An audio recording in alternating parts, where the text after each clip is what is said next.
happy Monday, everybody. It is September the 16th, 2024, and we are coming to you live from the beautiful city of New Orleans in Louisiana from the United Public Radio Network at 107.7 FM and the UFO Paranormal Radio Network at 105.3 FM.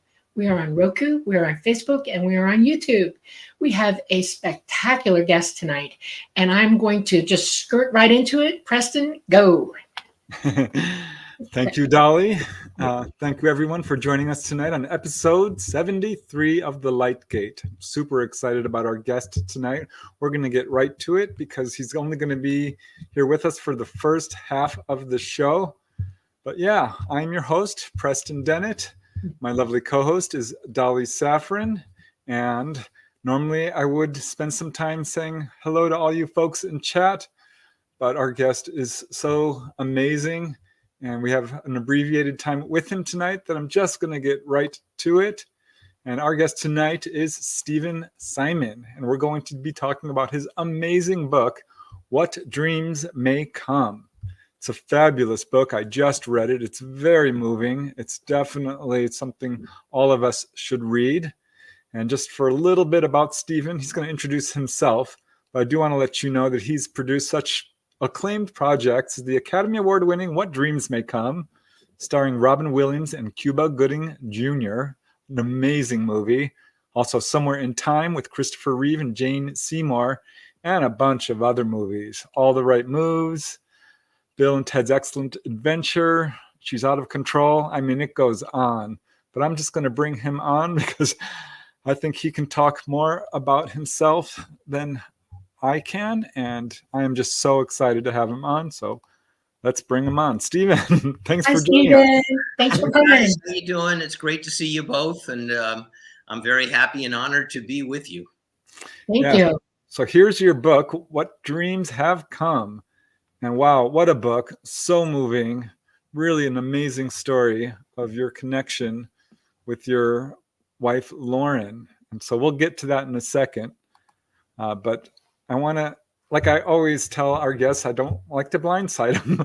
I let you know beforehand. I always like to ask our guests how they grew up. You know, in their childhood, did you have paranormal experiences? What led you onto this amazing pathway to bring you to where you are now? Well, actually, with me, it's a really great question because this all started when I was about either 5 or 6 years old.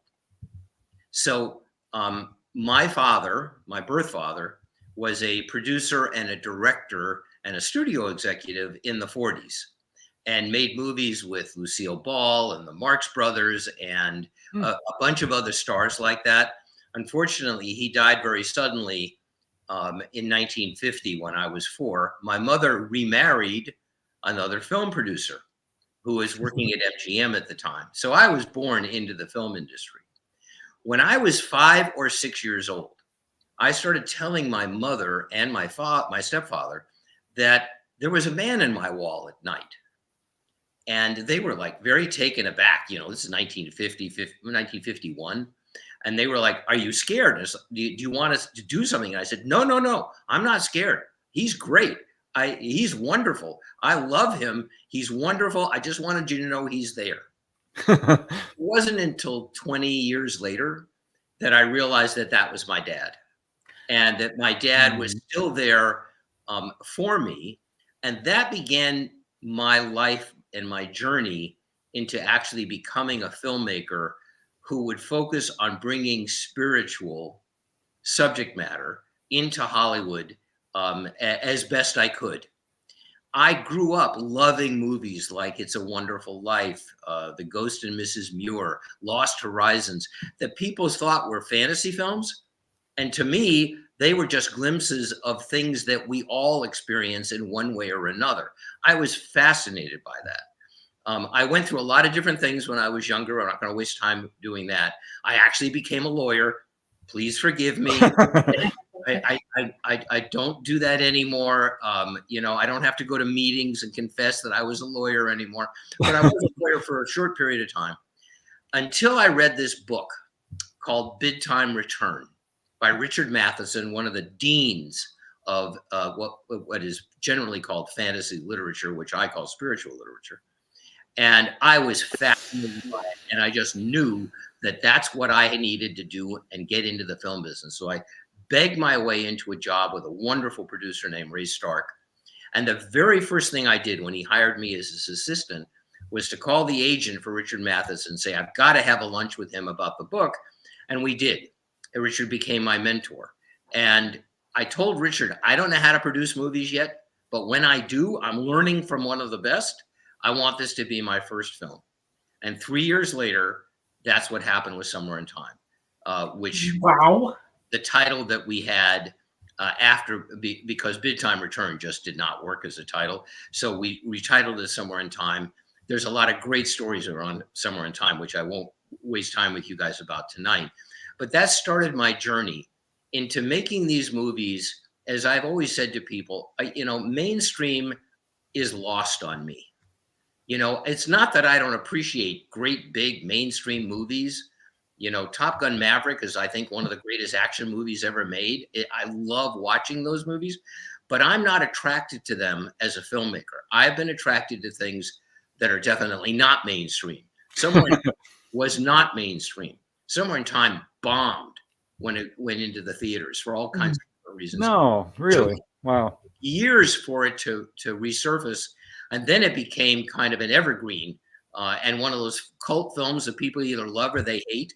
And to me, that is making movies. You want to make movies that people say, God, I love that movie, or I hated that movie. What was wrong with those people? You want people to have strong feelings rather than like having it just be like a Chinese food and you're hungry 30 minutes later. And that was okay. I don't want to do okay. I never wanted to do okay. I loved the movie, by the way. It astounded me. I mean, it profoundly affected me. I saw it in the theater when it came out, and I walked out the door thunderstruck by it. I mean, really. You were the one that went to the theater. Yeah, I'm the one. Yep. Well, thank you for that. I mean, we were really going after making a 1940s melodramatic love story. If this had been then, it wouldn't have been Chris Reeve, it would have been Jimmy Stewart. That is what we had in mind. And the audience, it was the 1980 when it came out. The audience wasn't ready for that movie at that point, but it did finally regain its audience. And today, every year in October, the whole hotel that we shot that at, the Grand Hotel, is devoted to the fans of Somewhere in Time. And they come from all over the world. They bring 1912 costumes with them. And the whole weekend at the hotel, which sells out every year, is focused on that. When we were shooting Somewhere in Time, Richard Matheson gave me the galleys for what was going to be his next book, which was What Dreams May Come. And I read it in one night, and I said to him, Richard, I don't know how long it's going to take me to do this, but I've got to do this movie. I have to figure out how to do it. And he said, you think you can actually turn this into a movie? And I said, yep, I don't know how. That started a 20-year journey in my life. It took me 20 years to get What Dreams May Come made. We could fill several hours of conversations about all of the false starts that we had. And it was a wildly controversial movie when it came out. I mean, wildly controversial. Talk about people that are loving it or hating it. I am so proud of what we did with that film because we introduced people to a concept of the afterlife that, particularly now that after I've written this book with my wife, starting 6 months after she transitioned to the other side, I now know that what we were after was something that is reflected in the afterlife, which is that which we believe here is true when we transition as well. That which you think becomes your world. And that film was like, well, yes, she chose this existence for her to be in this terribly frightening environment because there was some growth that she wanted to do, not that she had to do it. And what could be more than romantic than a man or a woman looking for their spouse in the afterlife and be literally willing to go through hell to find them? It's a tremendously emotional, romantic movie. Now, what are they both about? Somewhere in Time and What Dreams May Come. What are they both about? They're about a man, could have been a woman searching for her husband. In this case, a man searching for his wife after his wife has transitioned. Right. And in somewhere in time, they weren't married, but they were soulmates. And in What Dreams May Come, they were married. So then life imitated art, imitated life. I met my wife, Lauren, at a screening, actually, of What Dreams May Come, 5 years later after it had been released. And it's so interesting when we look back on that night, and we talk about it in the book. We met in the lobby of the theater, and I took one look at her, and she took it. It felt like we just stood there and stared at each other. We had both been through two very unsuccessful marriages. We had both determined we were never going to get married again, probably never date again. And in that moment, we looked at each other and we both thought, because we talked about it later, I found him. I found her. We've been together for lifetimes. My goodness, it was all planned for now. Yeah, that gave me chills when I read that in the book. That's how Lauren and I met. And she went home that night and called her surrogate mom and said, I met my guy. And I went home that night and told my daughters, who I was raising on my own at that point, I met her. I met the perfect person for me. And 3 years later, we got married. Wow. And we were always together 24/7. Lauren, when she was physical, was a therapist. She still is on the other side in a different way. And then January 3rd, 2018, I woke up one morning, went to the gym, as I always did, very early. I've always been a very early riser. Came home, noticed that Lauren was still asleep. It was around 7 o'clock, 7:30. But she had been up later than I had been the night before watching something on television. So I thought I would let her sleep. I got involved in something. And then a little while later, I got worried and I went up and I found that she had transitioned in her sleep. And she was only 54. I was 17 years older than Lauren. And we always talked about what would happen in that moment. Lauren is a very spiritual being. We talked a lot about what our afterlife experience would be together. Lauren channeled a lot. And one night in April of 2017, before the year before she transitioned, she went into trance and she said, honey, we've got to design our afterlife. And I want it to be very specific. You need to write it down. And I did. She knew something was coming. I know she knew something was coming. And we had talked about how we were going to connect. Nothing happened after that, after I found her that morning, about us reconnecting for 6 weeks, other than me being in what tens of millions of people go through all the time. I was in shock. I had PTSD from finding her, and I was just mired in the depth of grief.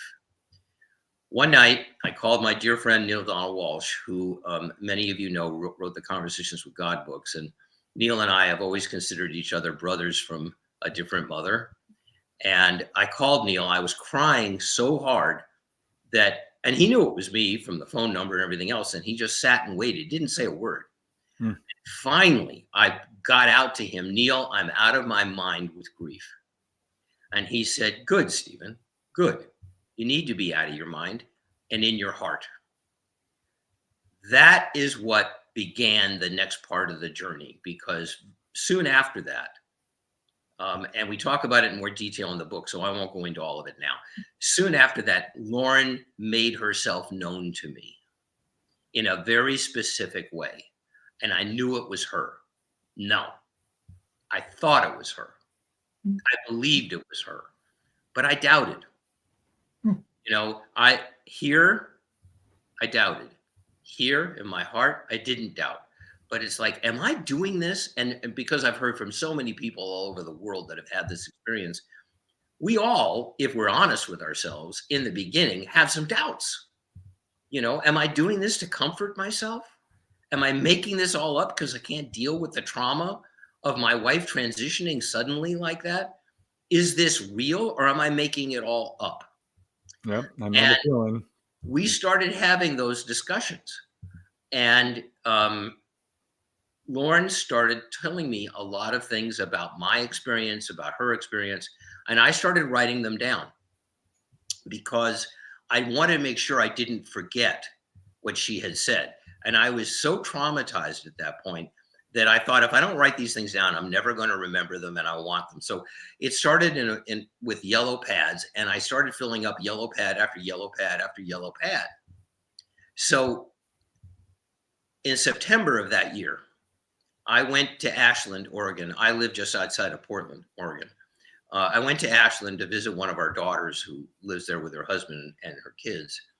And I saw my friend Neil and his wife for dinner. It's important to note here, because I do want to tell this story, that Ashland had been in a drought. They hadn't had any rain in a very long time. Important aspect of this. So I sit down with Neil and his great wife, Em, and I'm facing the windows of the restaurant, and they're sitting across from me. And Neil asked me what I was doing. And I said, strangest thing is, Neil, you know how you wrote Conversations with God? Because I produced and directed the film based on Conversations with God. So I actually knew the answer to the question. You started writing down all these things on yellow pads, and I'm doing the same thing. And I'll tell you, Neil, now that I'm sitting with you, I have a feeling this is supposed to be a book. At that very moment, there was a big lightning flash outside and a lot of thunder. And I thought, the three of us looked at each other, and Neil said, "Yep, supposed to be a book. And I know the title, Another Lightning Strike." And then he said, "Stephen, it needs to be What Dreams Have Come." Because that's what you're living right now. It's no longer may come, it's have come. Yeah. Coming full circle. Right. And another lightning strike. And then I said, and I got chills. We both, all three of us, knew we were in a we weren't in Kansas anymore. Something was going on. And I said, you know what? And I have a feeling I'm supposed to write this with Lauren. Another lightning strike. Now we spent the rest of the night talking about all of this. And then I went back, connected with Lauren, and we decided we would write this book together, and that she would write it from her side and I would write it from here. And that's how What Dreams Have Come was born. That's fantastic. Beautiful. It is absolutely fantastic and beautiful. You're right. There's not many books which are co-written by someone who's on the other side and someone who's here. There's a few. And we self-published this on Amazon because I had a couple of books published before, but I knew no one was going to publish this book at any kind of reputable publishing house, because of what it was. It was Lauren dictating to me from the other side. And a dear friend had the idea of putting everything that Lauren said into a different font so that it would have a very different personality there, which brilliant. was a good idea. Yeah, it works really well. Yeah. So we started having these conversations. And the book took, I don't know, about 2 years, I think. No, it took about 1.5 years. And we published it with Amazon. I, to this day, am not convinced that Amazon, because when you go to the Amazon page, and I just want to say to people, if you're interested, our website is whatdreamshavecome.com. Don't do whatdreamsmaycome.com, or else you go to the movie. Whatdreamshavecome.com. Yeah, it's in the show notes, by the way, for everyone. I'm sorry? The link is in the show description, so people will be able to find it. Okay, that's great. And so if people are interested, they can go there. I'm not sure that Amazon knows. Matter of fact, I'm pretty sure they don't. That Lauren is on the other side, because it just says written by blah, blah, blah, blah, and I don't think they ever checked into it and stuff. But they never questioned it. Now the book's been out for almost exactly 4 years, and the response has just been wonderful, absolutely wonderful. I have gotten at least 1,000, 1,500 emails from people, and then several emails from those people, because I've created relationships with them. From last time I stopped counting, it was from 30 different countries who are having the same experience. Yes. Well, you put a quote in the book, which I thought was really important. Like, I think it's 6 out of 10 people who lose a loved one will have some experience. Yeah, the University of Milan in Italy did a research project on that. And the University of Milan is kind of like the Stanford University of Italy. It's one of their more prestigious universities. And they did. They found that 6 out of 10 people who had a significant loved one transition reported having some kind of contact, either visual or auditory. But what I'm finding is that people are having the experience that Lauren and I are having. Lauren and I connect really basically every day. And it's been 6.5 years now since she transitioned. And sometimes it's more than once a day. Sometimes I know she lets me know that she's here because she wants to do a check-in on me, but she doesn't want me to know she's here. So she just kind of does a check-in. When she wants me to know she's here, there's a very definite tell that we have together. So I actually know she's here.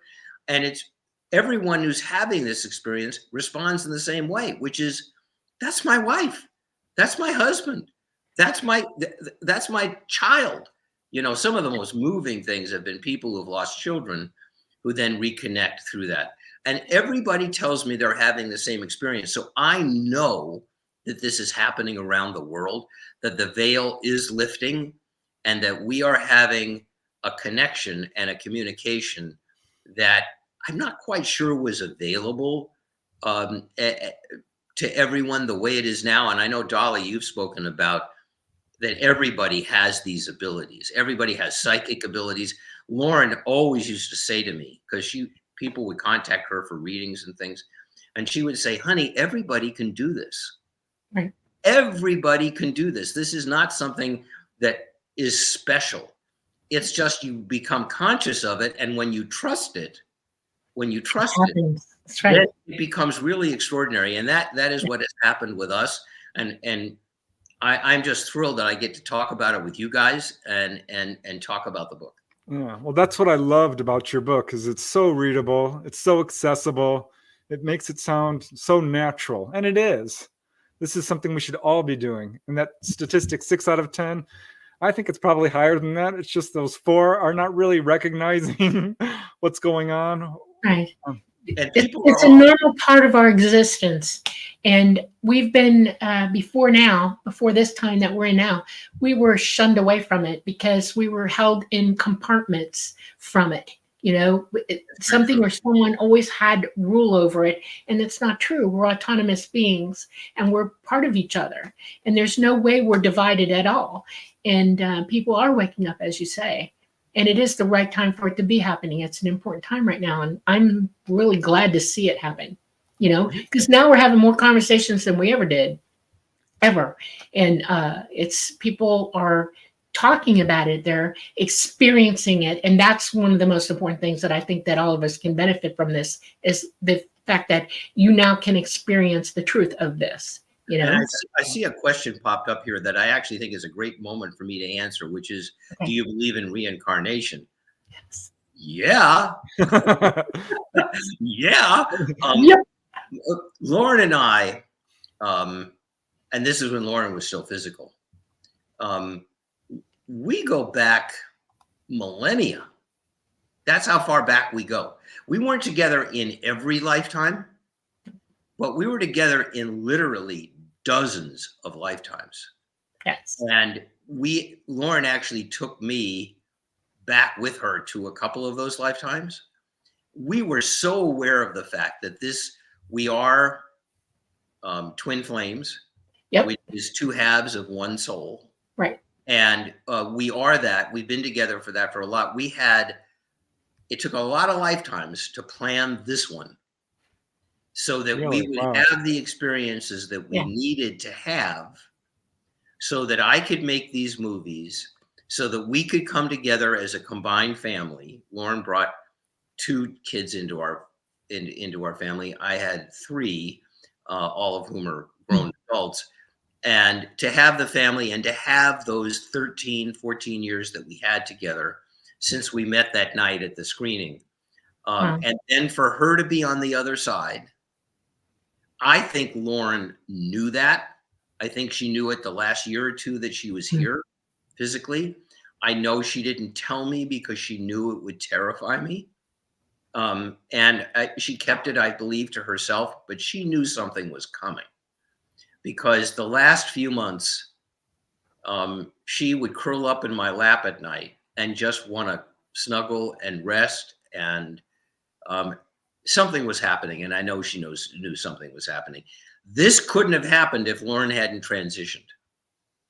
Right. Right. We couldn't be doing this unless she was over there and I'm over here. So do I believe in reincarnation? You bet. And it's again something that you either know is true in your heart or you don't. Right. And I have never considered myself a metaphysical missionary. I'm not out to change anybody's mind or convince anybody of anything. Okay. To me, this is confirmation for people. And it's like, oh, so many people say, I'm so glad you said this. Because I have been afraid to do this. My friends say I'm crazy and stuff like that. And now more people are starting to write books about this. Right. And do other projects about it because they know something is going on in the world. And that is one of the great, great things that we're proud of with the book. Wow. You should be. What has she taught you about the other side? She's been able to give you glimpses into it. I mean, you had a guided journey to the other side with her, which you write about in the book. I did. And this is one of the things that I think, unfortunately, and I don't want to say this up front, somewhat disappoints people, my answer to this question. And I understand that, but the answer to the question is the answer to the question. It is not one size fits all. This is not a universal experience that the other side is this, the other side is this is what you do, this is what you don't do, this is what it looks like, this is what it feels like. It is very, very different from individual to individual. It depends on your belief system. It depends on how many times you've been here. How much it's so dependent on those things. There was an author, I think his name is Thomas Monroe. I know his last name is Monroe. Oh, Robert Monroe? It may have been Robert Monroe. Yes, thank you. Very good, Preston. Thank you. Yes, because that's exactly what it was. Who said that when we transition, we can, not we must, we can live on islands of consensual realities. So it's about choosing this is why Lauren wanted to design our experience. Our experience, how Lauren is living now, where she is living now, is a direct result of all of the things that we planned when she was still here, and our own beliefs. So I can't tell anybody what it'll be like for you, except I can say one thing, which I hope will comfort people. All the pets that you loved can be with you. Yep. I actually have one with me now. She has not left me, and she will be there when I go through. She's going to walk me through. Yeah, and we have our dog, our lab Lola, who visits me from time to time still, who was around for a couple of years after Lauren transitioned and then decided that she needed to go back and be with mom. So she's over there with Lauren. And I can tell you that's one of the things that pleases me a lot, because animals were very, very important to us. So that's our story. That is what dreams have come. As I said, there's a lot of stories behind what dreams may come, and a lot of stories behind Somewhere in Time. I don't know if you want me to jump into any of those. Yeah, sure. Love it. Yes. Oh, and Jan, I like reading these comments, if you don't mind. Janice, thank you for that. I appreciate that. A psychic that she knows that has told his followers the best depiction of life after death is what dreams may come. And I believe that is true, because the people who made the film believed it. Right. You can't make a film like that. You cannot, unless the key people involved, the writer, in that case, it was Richard Matheson's book, and an incredible writer named Ron Bass, who won the Academy Award for Rain Man years before, wrote the screenplay. Our fantastic director, Vincent Ward, who is from New Zealand, who has the most incredible visual imagination. And as I said, I tried forever to get this movie put together. And I finally found Vincent. I thought Vincent would be great. Vincent read the book, said, Stephen, I'd love to do it. I have no idea how. which a lot of directors had told me over the years. Okay, so I'll keep trying. A few weeks later, he called me. He said, I think I've got it. I think I figured out how to do it. And I said, okay, well, let's get together, you and I and Ron, the writer. So we had either breakfast or lunch one day, I don't remember. And he said, so look, in the book of What Dreams May Come, she is a caterer, I think. And he said, I want to make this all about painting, because Vincent was and is an extraordinary painter, along with being a terrific director. And he's had exhibitions all over the world. And he said, so I want her to be the curator of a museum. And they have paintings all over the house, and she paints as well, because when he transitions, I want him to be in a world of wet paint. There you go. Where he is the only human form in a world of wet paint. And it will be something that no one has ever seen on screen before. This is such a typical director producer. So I said to him, that is fantastic. Can we actually do that? This was when we had this conversation, 1996. And I said, can we do that? He said, of course we can do it. You had CGI by then, right? Yes, it was just coming in. Okay. And I said, great, we can do it. Do you know how to do it? He said, heck no. I have no idea how to do this, but I guarantee you we're going to figure it out. And they did.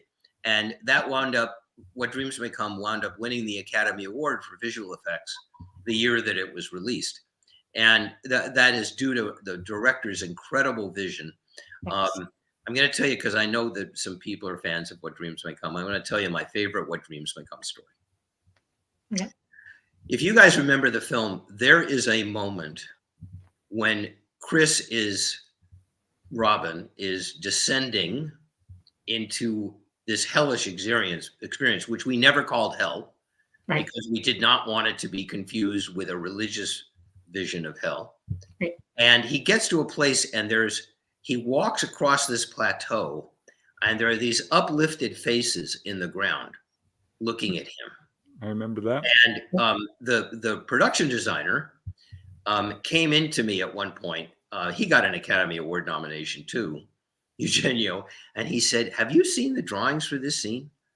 And I said, no. And he said, yeah, well, you need to take a look at them. So I looked at them, and I was horrified. And I went to Vincent, and I confronted him, and I said, we can't do this. This is going to be scary. This is a love story. We can't do this. Well, that started an unbelievable argument that got to the point where we found out later that all the production assistants went out in the parking lot because they didn't want to hear the producer and director yelling at each other the way we did. This happens. And as long as it's about the film, it's actually really healthy. And Vincent was, and still is, one of my best friends. So we're having this conversation, this argument back and forth. And finally, Vincent says to me, Stephen, this is a movie about a man who goes through hell to find his wife. He does not go through heck. Okay. Yeah. I fell apart. I started to laugh. So within 30 seconds, we're both rolling around on the floor laughing, and he won the argument, and we did the scene. Fade out. We preview the movie several times for several different audiences, and that's a story in and of itself. And when you preview a film for an audience and you want their response, you give them cards that they have to fill in questions and things like that at the end. Every screening we did, there was always the same question. What's your favorite scene? What's your least favorite scene? That scene got the most votes for both. For both. It was favorite scene and least favorite scene. And then we knew we had done our job. Yeah. When I think of that movie, that's the exact scene that my brain goes straight to every time. That's the first scene in my head before I start total recall of the entire film. It was phantasmagorical to me, you know? It's a very arresting scene. Yes. And for the person who asked the question about reincarnation, you know, that is what the end is all about of that film, because they become reincarnated and we see them as children. Yeah, I'm very proud of Breams. Yeah, you should be, boy. When that first scene where he goes to the other side and he's flying and there's people, I'm like, yes, this is it. Because I've had out of body experiences. I've been in that realm, so to speak.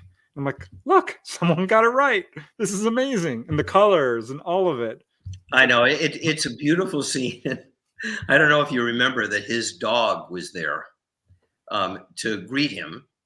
And the dog, Vincent is a visual person, and he told the animal trainer that we had that he wanted a Dalmatian, and the trainer came to me and said, "Stephen, please don't let him do this.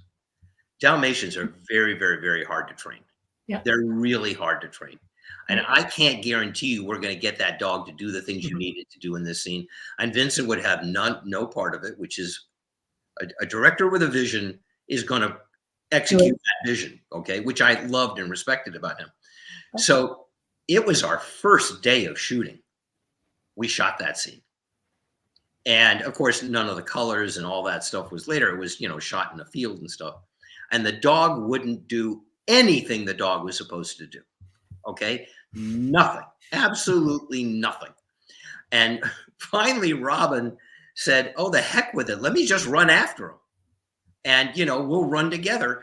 And that's when Robin came up, and it was Robin, came up with the great line, "I think I screwed up. I'm in dog heaven." Okay. Those things I love about Robin. He was improvising. Listen, when we first offered the movie to Robin, there are a lot of stories behind that. But he called us, and he had Vincent and I fly to San Francisco.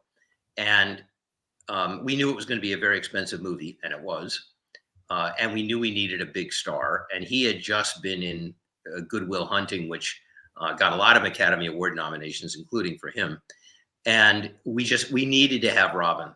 So Robin walked into the room and he said, "Guys, look, I just want to tell you something up front. Number one, this is going to be my next film. Okay. I'm your guy. And number two, I'm sure you'll both be very happy to hear I'm going to play every single part." Wow. And for a second, I thought he was serious. But yeah, it was quite an adventure, Dreams. Really quite an adventure. That's amazing. Very cool. One of the things that happened to me, I had an NDE when I was a very small child, and my memory is very sharp with this one. And when I was there, I was expecting to see things, or I thought to see things, and they actually occurred. I saw I was on a portico. I was overlooking beautiful vista of trees and fields and everything. And I thought, oh, wouldn't it be cool if there were horses? Whoop, there were horses. Wouldn't it be cool if there were giraffes? There were giraffes. Dogs, cats, you name it. I was coming up with stuff and it was showing up. And I was totally enamored of the fact that this was happening right in front of me. And it took somebody to walk up behind me and tap me on the shoulder to take my attention away from it for a minute. And it never left me that for some reason I got what I wanted. I didn't want to leave because of that. I was in heaven in my mind, and years later, I know how to OBE, I know how to astral project, and I can go to the upper realms. And I decided to try it then because I was on a journey of discovery of what's real, what's not, this, that, and the other. And I thought, I'm going to try that again. I'm going to try to say, I want this. And oh my, it does happen. You can put yourself in any scene, anywhere. You can see anyone at any time, do anything you want, have conversations, all of it. And I had to force myself to come back. I got to the point where I'm not going back anymore. And then I realized I got a path I got to follow, reminded of it by others constantly when I was on the other side. And, do what you said you were going to do. Go back and do it. And I do, but I have no problem with anything anymore at any time.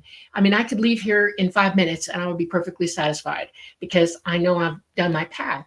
But I can't wait because I told Preston this. There's a crystal sea and I'm going to sit by it with a root beer float and just enjoy myself. Yeah, that's what I like about what you said. Let's plan this out, or what she said, Lauren. because Yeah. the power of intention plays Exactly. a huge role when you Yeah. are having out of body experiences. Yep. So it totally And, makes you know, sense. Dolly, your experience is a great illustration of a phrase that Richard Matheson had written in calligraphy in a beautiful thing on in a frame in his house, and I was so admiring of it. He got one for me. Oh, It was his overall philosophy, and it was so beautiful. And boy, have I ever found out that it's not only true in life, it's true after life, and it's Yeah. this: that which you think becomes your world. that's right. That's right. Exactly. Point And by point. Yep. that is what it is like on the other side. And we laugh, we have fun. Yes. There are moments when Lauren first came through to me. Again, I'm not going to get into it because it's in the book, but it was through a song that we both really loved called Oh Child, Things Are Going to Get Easier, Things Are Going to Get Better. You remember that song? And there's a line in that song that says, when we'll walk in the rays of a beautiful sun when your head is much lighter. Yeah. And that let me know that it was her. And through our conversations, there are things that Lauren can tell me, and there are things she can't. And she's explained this to me in, Stephen, when you are here, when you come back and rejoin me here, all of this you're going to remember in an instant. Right. But right now, with your humanness and your human brain, there are going to be things that if I tried to explain them to you, I couldn't, Right. because your brain couldn't actually grok it. And what I realized is it was very similar to people who say, I'm feeling something, I just can't I can't describe it. There's no word for it. No, because it's a feeling. Right. And one of the mantras, it's actually the mantra that we have in the book about how people can trust this happening, which is listen to your heart. Right. Trust your heart. Your heart knows. We do movie quotes in at the beginning of every chapter. And one of them is from a movie in which there was a line is the heart is a mysterious organ.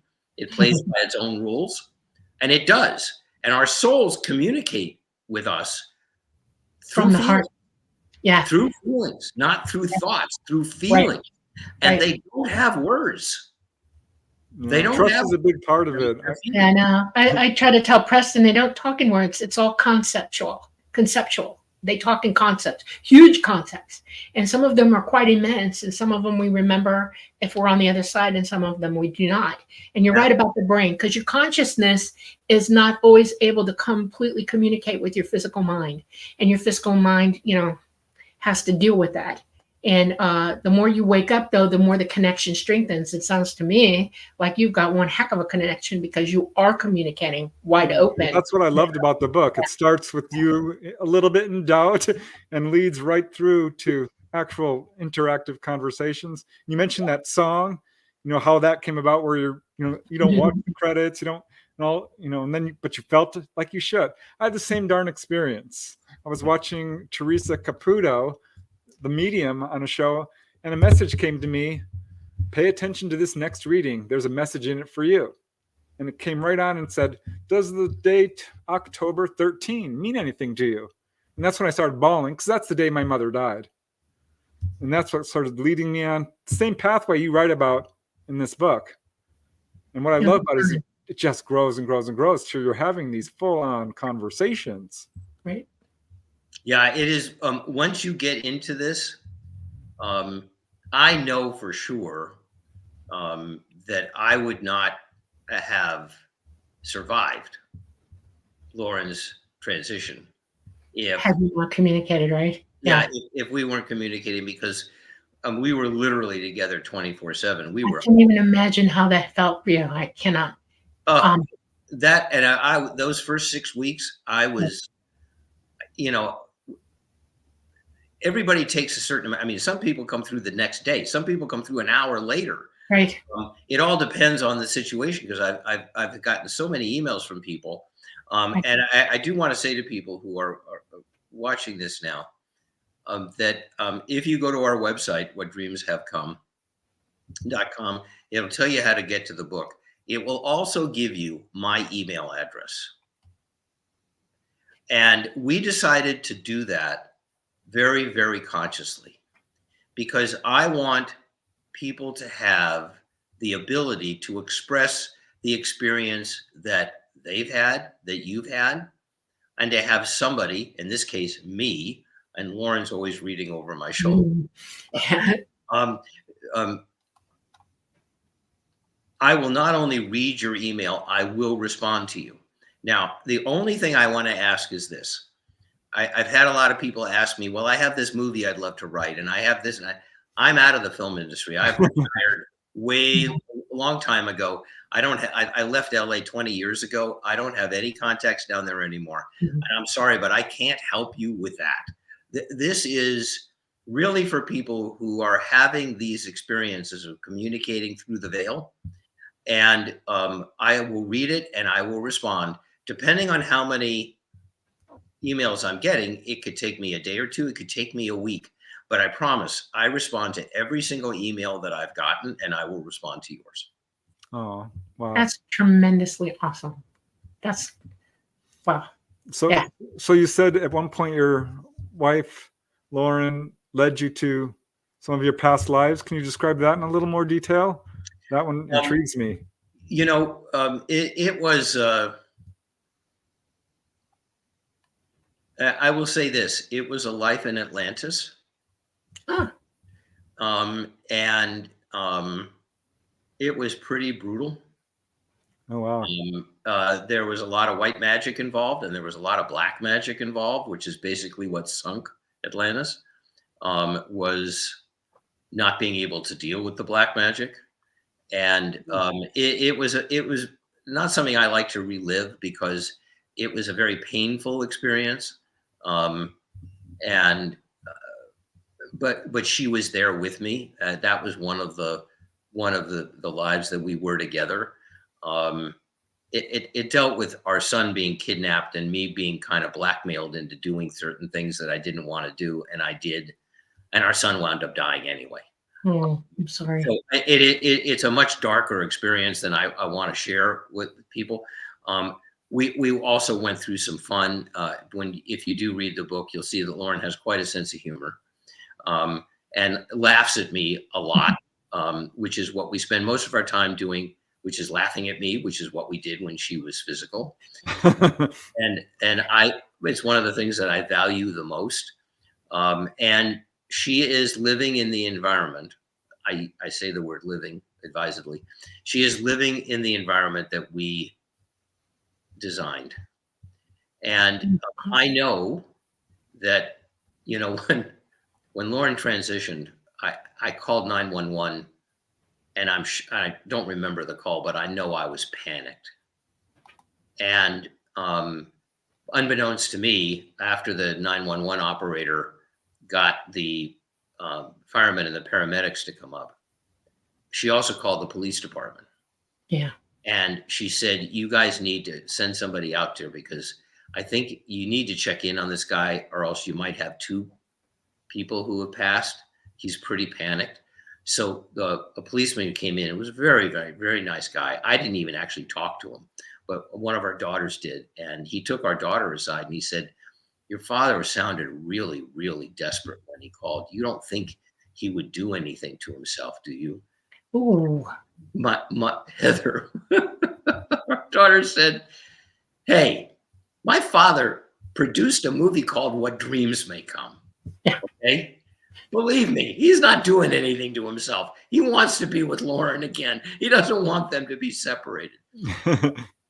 Those are the kind of experiences that we've had. And, you know, to this day, I know that when it's my time, I will be with her. But in the meantime, I'm going to be here every single minute that I need to be here until we're joined together over there. Exactly. And we have both agreed that what we did about this lifetime was to assure that we would not have to come back again. And exactly. Keyword right there. Dolly talks about that Same all the thing. time. Let's We're not finish coming this school back. up.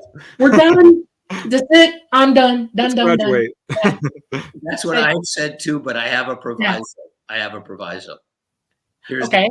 that's exactly true, unless Lauren tells me we're doing it again. Oh, I will never say that. Preston might try to say, but not me. No. But she won't. She Okay. won't. We don't want that to be. All right, here I'm going to pop up a question because we're not going to have a whole lot of time for questions, but this is interesting. I don't know if you can answer this, Stephen. Okay, the question for Stephen, given what you said about the other side and that it isn't one size fits all, do you think that's why every near-death experience report is unique yet similar? I absolutely do. That's a very, very wise question, a very perceptive question. I absolutely do. Because, yes, people do report, like if they, I have a dear friend that wrote a book called Angels in the OR, who went through a near-death experience. And she very remembers being lifted out of her body and looking down on the body and seeing what was going on in the room.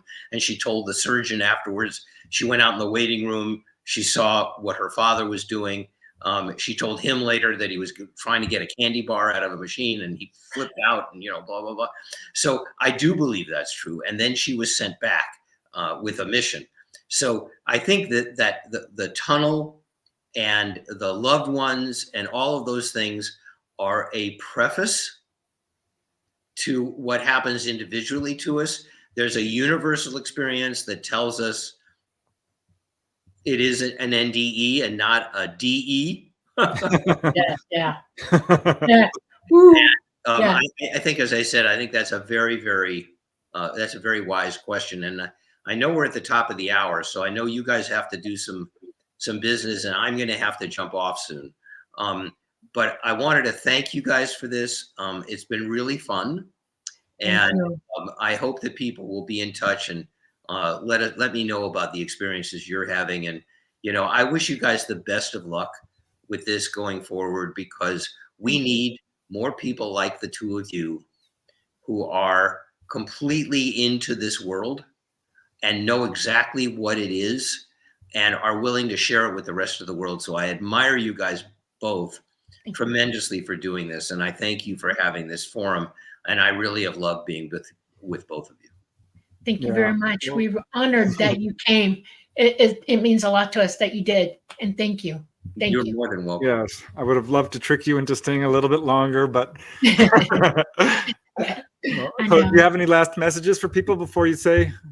Sure. I think the one thing I would say is this: there is magic in the world. And when we operated the Spiritual Cinema Circle, which was a business that we had for 16 years, where we sent out uplifting movies to people every month, our core belief was this: we are a very special species, human beings. Yes, we can be ugly, we can be violent, we can be cruel, we can be greedy, we can be all those negative things that basically is the only side of humanity that we hear from most media nowadays, right? Yeah. But we are also beings that consciously love. Yes. And consciously forgive. We're pretty special.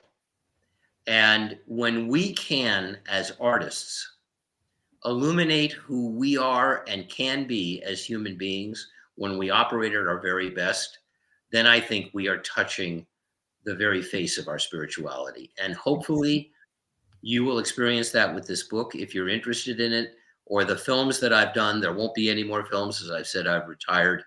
But I look back on my career and I'm really, really, really proud of what we did and the films that we brought out into the world. And again, I thank you guys very much for giving me the opportunity to talk about my favorite subject, which is my wife and our book. May your journey be full of wonder from here on out, okay? Thank you. I appreciate that very much. And it's a huge honor. Thanks so much for joining us. We really, really appreciate it. You bet. You guys have a terrific evening. You too. Thank you. Too. Bye. All right. There you guys go. What dreams have come. Taking off where what dreams may come left off. I read the book. You guys should absolutely check it out. What an amazing guy. Now, before we get into a little bit of discussion on that, and you guys, this next hour is Q&A. So get your questions in, whether it's about the subject we've been talking about tonight or not. Any question is fair game. I've already got a few here. Sorry we couldn't get to all the questions with Stephen on, but we did have 1 hour with him, and boy, it was good. filled. Yeah, Absolutely. So let me just do the quick station ID break because we have to. Yeah. And Yeah. hold on, let me pull off this thing. All right. Thank you guys for joining us for the second hour of The Lightgate. This is episode 72. I'm your host, Preston Dennett. My lovely co-host is Dolly Safran. Our guest tonight has been Stephen Simon, who produced the movie What Dreams May Come with Robin Williams. Also a bunch of other amazing movies, such as Somewhere in Time with, what's his name? Reeves? Christopher Reeves, yes. Christopher Reeves and Jane Seymour. Right. And a bunch of other stuff. What an amazing guy. What amazing experiences he's had. Here's his book. He has another book, actually, which we didn't get to talk about. But being a movie guy, he's written this book called The Force is With You, Mystical Movie Messages That Inspire Our Lives by Stephen Simon. I think it's a good read. Yeah, I'll try it out. Yep. Yeah, and I just want to put the subtitle out here of What Dreams Have Come, Loving Through the Veil, because that's really the theme of this whole book, is how love can transcend both time and space. Yep. Right? What a readable, beautiful book. I read it today before the show. It made me cry. It gave me chills, made me laugh. It has the whole thing in it. So definitely check that out. And again, his links are available in the show notes. Yep. But now, Dolly, what did you think of the I love this. Absolutely love it. This is how I live my life. I'm constantly through the veil, back and forth, and I'm with other people. I'm with loved ones. I'm in full communication at most of the time, and it astounded me when I first saw Somewhere in Time, because that was the first foot in the door for this, I think, cinematically, that I can remember in my lifetime. And I bawled my guts out through that movie. I thought it was perfect, fantastic. And then What Dreams May Come, it was like it brought in living color what we have to look forward to and what we should be living now with each other. It's wonderful. You know, we're never separated from one another, not really. And I think this is fantastic. Yeah, I loved What Dreams May Come because I was having OBEs and it was accurate, especially down to the lower realms, as I call them, because when he's trying to contact his wife and his wife doesn't even see him and won't look at him and is avoiding him because she's trapped in the lower realms. It was very, very well done. And Robin Williams was a good choice. And I forget the lady's actress's name, but she was excellent as well. Shout out to her. Sorry. I think he was born to do many things, and this above all. Yeah, he was made for this. Absolutely. Yeah, and what also really resonated with me was how this led him to writing this book. Losing his wife was such a tragic experience, but it had this wonderful, beautiful silver lining, which is exactly what happened with me and my mom. If she hadn't passed, I wouldn't be here doing what I'm doing today. Not at all. I wouldn't have had that spiritual, psychic awakening. It was meant to be on a weird, really weird level. And I almost hate to say that because it was so tragic and so sad. I mean, I like him was crying when I woke up, crying when I went to bed. I was not able to function. I would not have survived it if I hadn't been able to have communication with her. Okay, well, now let's get to you guys in chat. And first thing I want to do is say thank you, Heidi. You are amazing. We love you so much. Hope you're doing well. Sending you loving and healing energy all the time. You're one of my favorite people on earth. And thank you so much for your generosity. We're going to get back on the show for sure. And namaste. Truth resonates. Yes, it does. And I think that's what made, Stephen's movie, Somewhere in Time, be what did he call it? Evergreen. I like that one. it's a gem that continues to shine. You can't ever, a gem doesn't get sullied or dirtied. It always Right. shines. It always shines. Yes. And shout out to Larry Hank. Thank you guys. You guys, Thank this you. means a lot. It helps us to do this show. Yes. We do have to pay to get on some of our platforms here. Yep. So it means a lot. Thank you, Gizmo. Truly, truly appreciate it. You guys are awesome. Okay, now let's get some questions in, whether it's about the movie, because we did have a pre-interview with Steven, so we know a few things about him that weren't in the show. Right. But feel free to ask us anything about UFOs, life after death, and the whole deal. But Mountain Dan got in early with his question, and this is to you, Dolly. Dolly, do you know the chemistry or type of battery system that the ETs use for their craft? I am an engineer, so let's get sciencey. Let's get sciencey. I can't give you the chemistry because that would be giving away something that is not reverse engineerable here.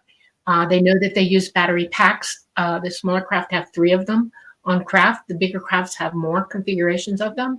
And the batteries are backup for their main systems of energy while they're in atmosphere, because they can't run wide open their nuclear capabilities because it's so hot it would hurt us in our atmosphere. It's too hot, radioactive. They are in packs. They're cylindrical and they're stacked upon one another. And in between each stack is the craft itself is capable of interfacing with each pack, with each core. In other words, when you're running around and you're calling your bones or your self for energy, you pump up, you make adrenaline start pumping in your body with an emotion or with a thought. And these packs are designed like that so that they give energy on call from the craft itself and the being indwelling it. And so there is a certain amount of psychic actual connection to the batteries. And I will say this to you, that the chemicals that are in these batteries facilitate that. So think about that real hard. That's a hint. They run, batteries can run hot, very, very hot. And you have to understand that on craft, the batteries have to drop down to initialize. They're up in a compartment and then they drop down. You can sometimes see craft that looks like it has a smooth surface on the bottom, and then suddenly this compartment drops down and you'll see a bit of another level there that's smaller than the craft, but it's hanging down. And that's because it is being put into an environment like space, very cold, so that they can run. Otherwise, that battery would do what our cadmium batteries do and explode or catch fire. It would cause serious, serious problems. So yes, they do get hot. I will tell you that they can, and they have to run them cold. When they're done using them and they go back to their nuclear power, where the graviton emitters are taking a direct energy from the core of their nuclear, the batteries deinitialize and they go back up into the belly of the craft. That's about as much as I can tell you about it without giving away true secrets that you're not considered by absorb or understand. Right. Yeah. Very cool. Okay. All right, guys, thanks for bringing in the questions. There's some really good ones coming up. All right. Here is one from C. Did Steven see any UFOs? We did ask him that, didn't we, in the Yes, he did. And yes, he did have a couple of instances where he has. He didn't say whether or not he had contact, but yes, that he has seen them. Yes. Yeah, that's what I remember. You did the pre-interview with him, so. Yeah. Okay. I'm just bringing this up. This is the second time today I've heard of a personal story about Richard Matheson. What the heck are the chances? Wow. Synchronicity. Yeah, it's funny. I mentioned that to Steven because I had a tiny little connection with Richard Matheson when I sent out a science fiction story and the editor rejected it. It said, this is actually pretty good. We wanted to keep it, but it reminds me of Richard Matheson. I'm like, who the heck is Richard Matheson? Now, of course, I know he wrote What Dreams May Come, and a big writer for The Twilight Zone, my favorite TV show. So yeah, another little synchronicity there. Yep. And gosh, I wish Stephen could have stayed for the second hour. I get it. Yeah. But what about Interstellar? I don't know that I've even seen the movie. I know of it. I saw it, and it speaks to the dangers of being in space. That's what I'll say about it. It does will enlighten people as to what it means to have an object coming at you at 27,000 miles an hour, or massive amounts of objects, and tear through you, that NASA or whoever's guiding these craft in space could not avoid. Things happen. So, okay. Yeah. And Warrior Soul says, the book sounds great. Yeah, it is. It's actually a pretty short book. It's super easy to read. And what I like about it is what I said already, is he starts doubting some of these communications he's getting from Lauren. But really, it builds up pretty quickly to, there's no way this can't be true. And the synchronicities throughout the book are really touching. He describes his own near-death experience at one point. Right. And there's some really interesting aspects to that. How they met. I mean, the whole book is really very readable. A fun, easy, quick read. And I want to give a corollary to something. And this will help you understand what they mean by signs and understanding that a message is coming through and it's valid. I have a cousin who passed away very young, a second cousin. And at his funeral, a bee started flying around everybody and going on everybody. I was not at this funeral, okay? And it was a big thing to them. And they all said that it had to have been him buzzing them for reasons of his personality and what he was like. Well, fast forward a year, and I have an aunt on the other side of my family who was passing away. And she was talking, and she saw my mother come through, who had already passed away. And then she said his name, and everybody's asking me, who is this person? And I knew instantly who it was. But what I didn't tell them, and I did tell my family, the side that he was on, is 2 days before her funeral, her passing, actually, sorry. I saw him come to me, and he had his hands like this, and he opened them, and there was a bumblebee in his hands. And he showed it to me. He kept showing me the bee. And I had no clue about what was going on.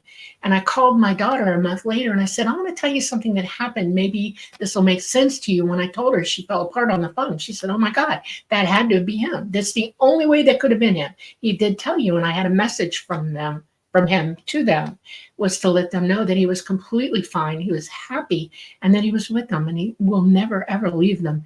And that's how you know. When synchronicities like that, things happen in sequences, and only other people would know what this means, or they have information that feeds into the conversation between the other person on the other side and the one you're having is important. Even when you have a conversation with somebody on the other side, they will give you things that you would know, but they would know. That's how you make those synchronicities line up, and you know that you're having a valid conversation. That's how. Yeah, it's funny you say that, because I don't consider myself a medium, really, or a psychic reader, though I've had quite a few experiences with this. And one day I was talking with a lady who had had an out-of-body experience and really wanted to talk to me about it, because she lost her son.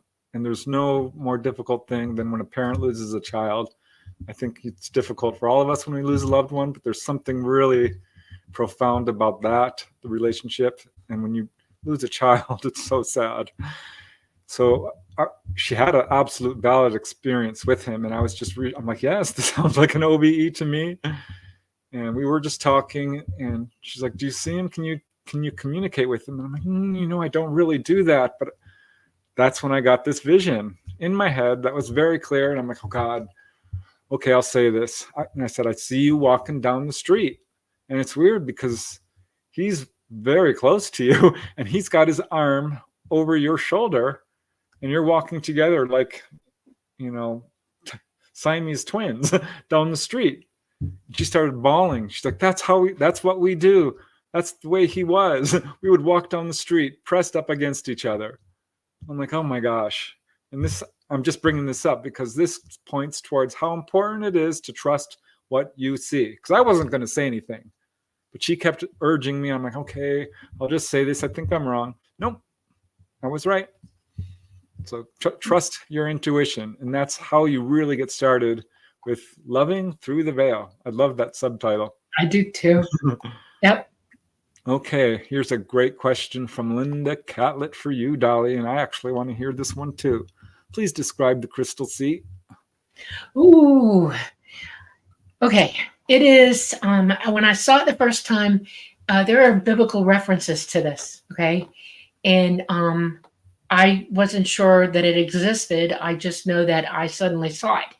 I was walking across a plain, a meadow, and I went up a hill, and I went down the hill, and as I was going down the hill, I saw this long, looked like a river at first, and then I realized that it was a sea. It had two sides. I could see all the way to the other side, which you can perceive on the other side. You have longer vision than we do here. And it was crystal. I mean, pure white crystal. It looked like crystal. And I was shocked, and I ran down to it. And I thought, oh, put your foot in, because it undulated and moved like real water, but it looked crystal. And when I did, my foot went right in. And I felt it on my skin. It was cool. And it smelled like salt water to me. Perfect, pure, crystalline salt water. And I thought, wow. And then I thought, you know what? Walk in. And I walked in, and it only came up to about my shoulder blades. And I'm a pretty tall girl, so I'm saying it was a little over 5 feet tall, 5 feet. And or I'm just under 5, right at 5 feet, because I'm 5'8". And I was walking in it and feeling it. I could feel the waves, and I could feel the current. And I splashed around, but I didn't try to float. I don't know what made me not do that, but I didn't float. And then when I walked out, I was 100% completely dry. And yet I had been in this liquid that's crystalline. And I sat down dumbfounded, and I'm looking for people. I'm like, is anybody else out here seeing this? Am I the only one dreaming this up? What is this? And sure enough, I looked down to my right, and there's somebody way down the line, and they stood up and they walked to me, and they said, "Isn't it beautiful?" And I said, "Yes." And I said, "What is this?" And they said the name to me, Crystal Sea. It is the Crystal Sea. And it is a fixture here. It is always here. And I said, "Why is it this way?" And they gave me a vague answer, but later in my life, I finally figured it out. It is the energy of life itself. And it runs all the way through everything. And to see it is a real treat. And y'all can see it at any time. I mean, if you're OB, tell yourself, I want to go to the Crystal Sea, and you'll show up. But like we feel the ions from the sea ourselves because of the salt water, you really feel it there. It's powerful. Was it making any noise? Were there waves? waves? Ocean, I could hear it. Yes. And you could smell it, and there was wind blowing. And was the beach sandy, or was it crystal? Pure glass sand. In other words, you could almost see through it, but it was perfect. It was absolutely perfect. And it absorbed the light. We live with a blue sky here because of oxygen and everything, but there the sky is perfectly white. It is pure energy, and it reflected it, Was the Crystal Sea white as well? Yes. Well, every now and then it would, when you see crystals, you could see refracted light in them, and you could that too as well. I mean, all the colors of the rainbow are in it, and they glint like a diamond. I mean, oh wow. And it was unbelievable. And when I leave here, that's where I'm going. I'm going to go straight there and just sit down and enjoy it. I'm not kidding you. It's the most fantastic thing I've ever seen over there. And I just want to be there again, So you said something really interesting about the other side to me the other day. We're doing the interviews for Symmetry. This wouldn't be described necessarily as the fourth or fifth or dimension. This is more source, outside of dimensional space. Right. As we would think of it. Right. We are all in source. We all come from source. And source is not in dimensional space. Source is at the center of everything. People say they look up and they want to look up to heaven. Those are dimensions you're trying to look up through. Source, a yogi will tell you have to go within to go without. Well, within is where source is. We have a source in our chest. It's our heart.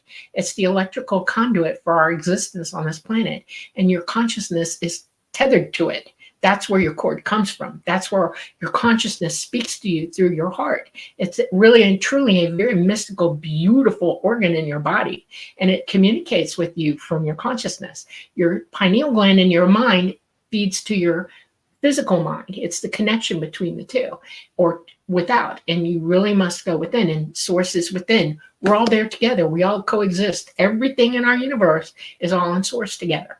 It sounds very much like the experience I had, which I called the crystal realm, which is where my mom took me. And it was just crystals everywhere. And you said something, your vision is different. I could see 360 degrees around me. I could zoom and focus in on a mile away in great detail. Everything was crystal. It was all crystal. Crystal boulders, crystal sand, crystal rocks, crystal mountains. Marilyn Hughes, a former guest on our show, The Light Gate, wrote a book called Crystal River Flowing. That's it. It's the same thing. She said there's it's a crystal forest. It's all crystal. Right. It's so cool. And what you said about, coming out of the water and not being wet. I know that feeling because I did that too on the other side. In fact, you can I've gone swimming in this, it wasn't the crystal sea, but it was a sea. And also I took a bath once on the other side, and that was different. That was so much fun. It's just, I don't even know how to describe it. It's different. I 100% agree. Okay. All right, guys, keep those questions coming. Let's see. Let's keep on going down here. What do we have next? This is not so much a question, but a statement from Invisible Acropolis. This is an interesting topic because I personally did not experience these kinds of communications from specific people who have passed until about 10 years ago. So I think you wake up to it at some point. Yeah. The trick is being ready, I guess, or listening. Accepting. It's amazing. I mean, I grew up in a psychic family, so we never looked at passing away from here as death. It's just the transition. That's all it is. And we've talked about it openly, and we've all expressed messages that we will leave for one another or try to help one another with. My mother had a hard time with it at first for a long time, and toward the end before she transitioned, she had cancer so bad and she was hypoxic, so she was a little bit wary of everything.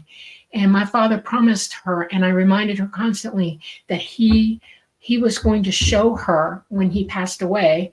Before she did, he would give her a message. So backtrack 4 years. He passed in 2014 and her in 2018. Well, not even 24 hours after he transitioned, we were standing at the back door of our house, my house. And I had a light back there that never worked. Tried everything, never could get it to work, but it was still there. Had a light bulb in it. And it's 20 degrees below zero. And we were wrapped up in, coats, blankets, whatever it took to stand it to let all the animals out, who ran out like maniacs just to go to the bathroom and come back in. And while we were standing there, that light turned on and off and on and off and on and off 3. And she started crying and she said, "That's it. That's the sign. I know it." And I said, "See?" Sometimes it's absolutely indisputable. Right. You can't mess with it, And of course, I saw him that night. He came to me and talked to me and told me what he was going to be doing. And he made me promise to take care of her. And I did. I just, we can have personal conversations with loved ones. Your connection is so strong. I'll give you a physical reason why it happens too. Mothers and children, while you're pregnant with your child, their cells enter your body and they congregate in your actual heart, mystical pump you got going on there. And there's a connection between the two of you in your lifetime. All mothers can tell you that they just know when something's happening to their kid, or they know when they need help, or they know when they're happy or unhappy. That connection is strong. And if your mother passes away, you're still got that in your heart too, because it's a two-way street. Mothers have it and the children have their mother in their heart. And that connection is so strong still in you that you can communicate through the veil with them, because that's your line to them. It happens. It's real. Explore that. Think about it. There's a book called Stephen Lives, which I have somewhere back there, written by a mother who lost her child to suicide. And she connected to him and had a whole conversation with him. There's another series of books called, I think they're called the Michael books. Same thing. And the mother asked, like, how are we doing this? He's like, Mom, we know each other so well that we're now able to talk this way. And you did the work. So this is how we're able to do this. Those are really good books too. Stephen Lives and I think they're called the Michael books. Yeah. But yeah, my mom reached, I was playing guitar once in my easy chair, sitting in my condo. This was, well, gosh, six or so years after she had died. At least 7, now that I'm thinking of it. But I was still going through it, still having a hard time. And suddenly the light went off, and then it went on. Now lights flicker sometimes, right? But this went off, and then on, in that space of time. And that was weird. So I set the guitar down, and I stood up, and I said, is there anybody here?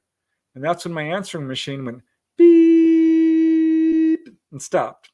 It can't do that. Of course, I ran over there and tried to make it do that. And that's when I said, okay, Mom, if that's really you, here's what I want you to do. And this is so unreasonable because I was still doubting. I said, I have these statues on my toilet, little brass statues. I still got them. I said, if you could move those, I'll know for sure. I think I've told this story before, so I'll be brief. At any rate, it was the next day, I think, when I heard a crashing sound, ran through the house, couldn't find anything, finally walked into the bathroom, and they were all on the floor. So That's when I knew for sure it was her. Yep. We absolutely can communicate with our loved ones. Yes. Okay. CT Guitar Guy says, I'm glad Stephen liked my other question. It was a good question.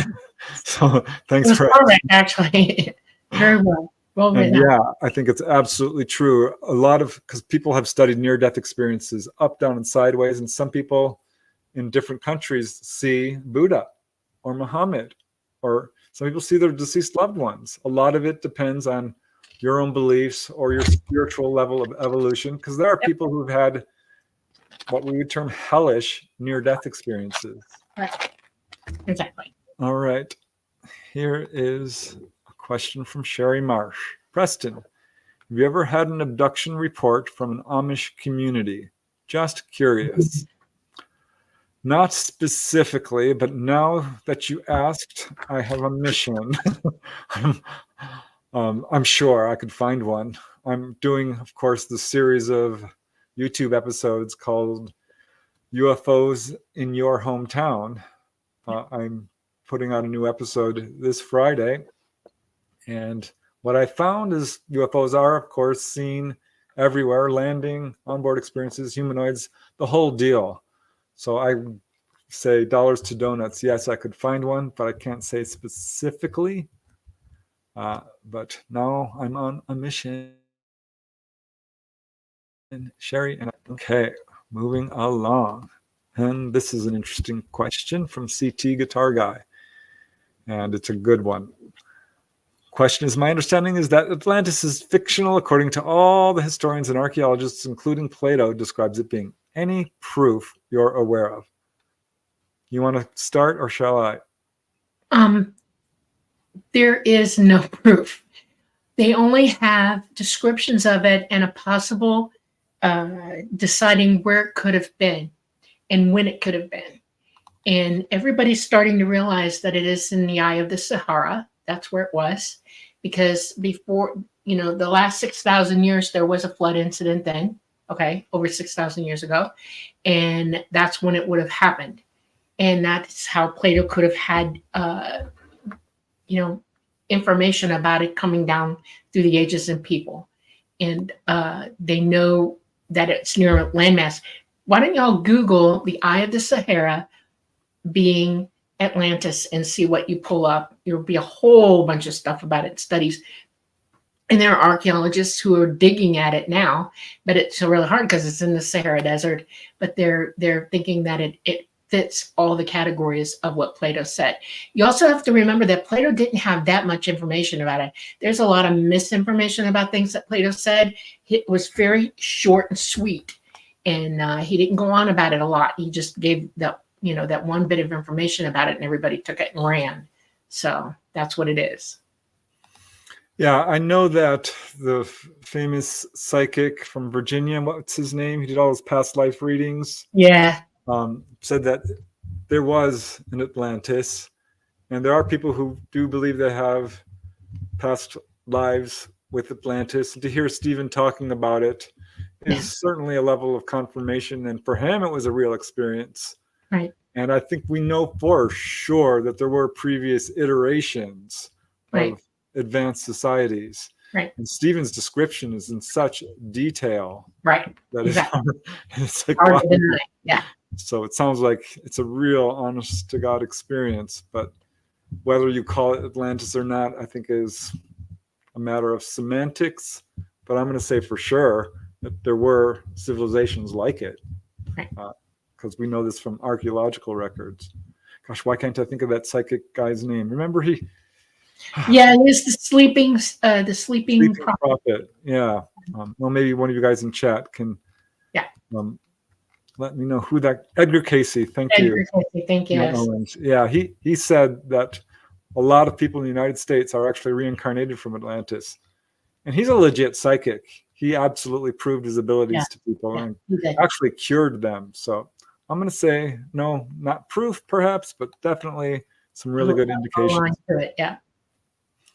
All right.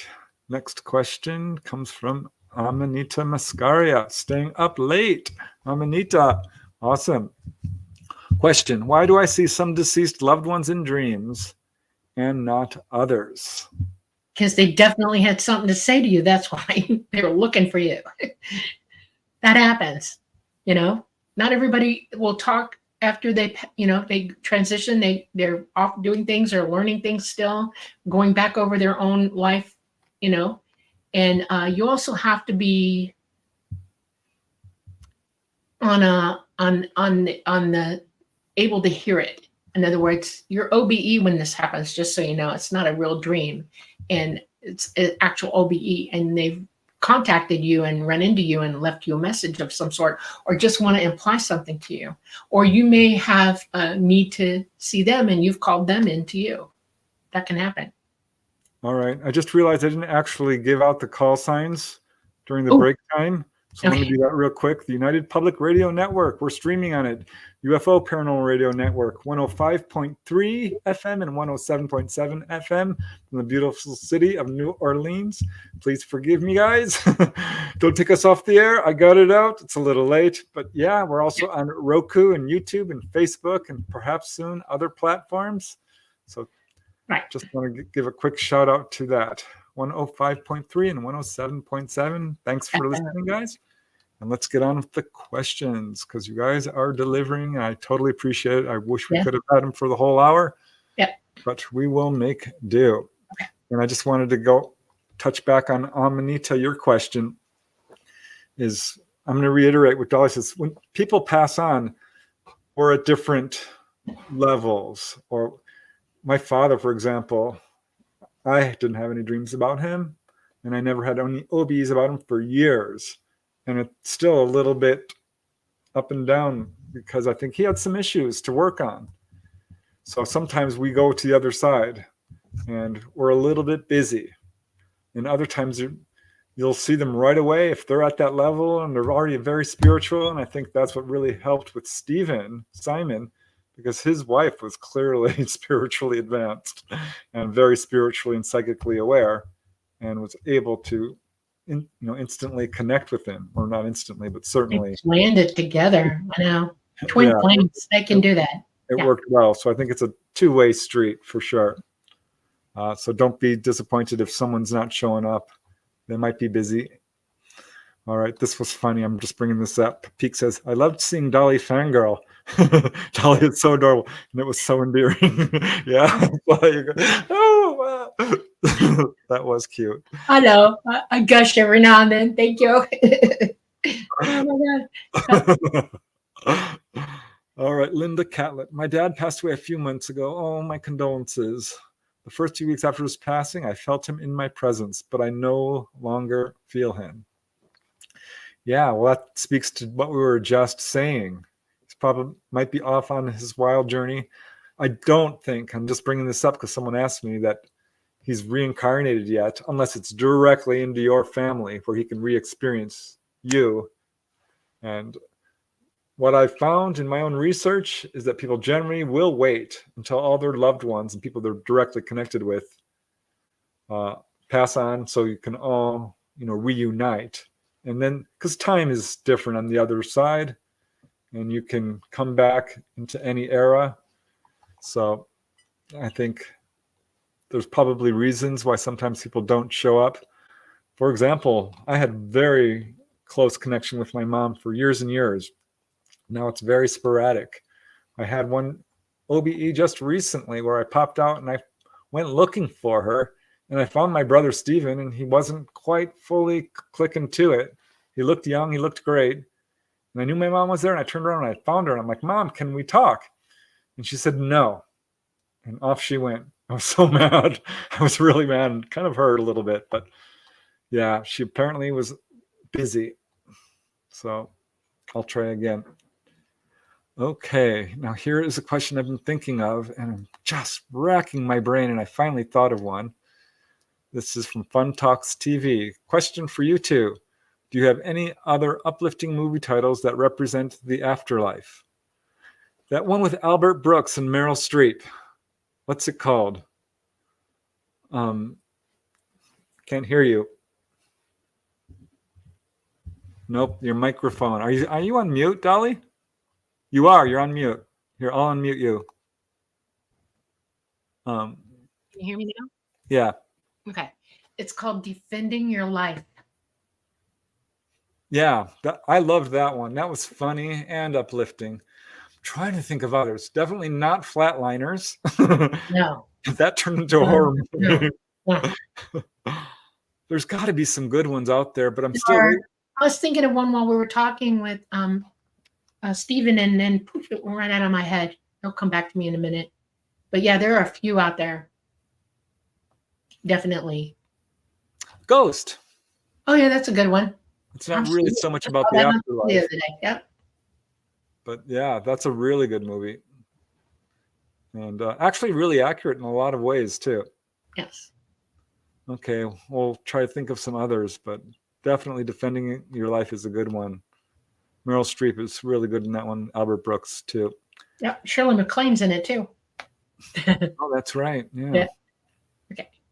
Okay. This is more of a comment. Arose Julien Cano. Good research. More and more is being made about the afterlife and its effects on people. Yes, Jeffrey Mishlove. Well, I'd love to get him on the show. He just won a major award for his research into near-death experiences and afterlife.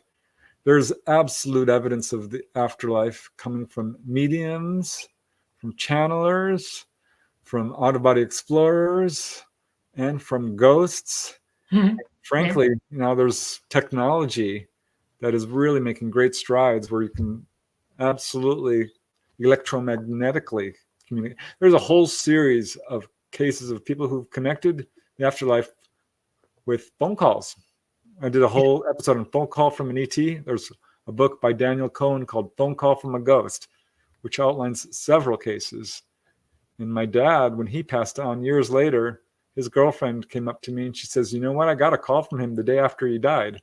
I'm like, what do you mean? She says, it came on my call waiting. I've got it. It's, and I'm not ever going to erase this. He didn't leave a message, but he called. Somebody called from his number. Wow. So amazing. Yeah. The research into the afterlife is just growing and growing. It's very cool. Thank you, Linda. Thank you so much. I appreciate it. Very, very nice of you. Thank you. Okay. Janice Connett says, the music in these films, Somewhere in Time, are so moving. I would meditate to the music in Somewhere in Time. Yep. I don't remember it. We have to watch that movie again. Okay. I can hear it in my head right now. Seriously. It's beautiful. Yep.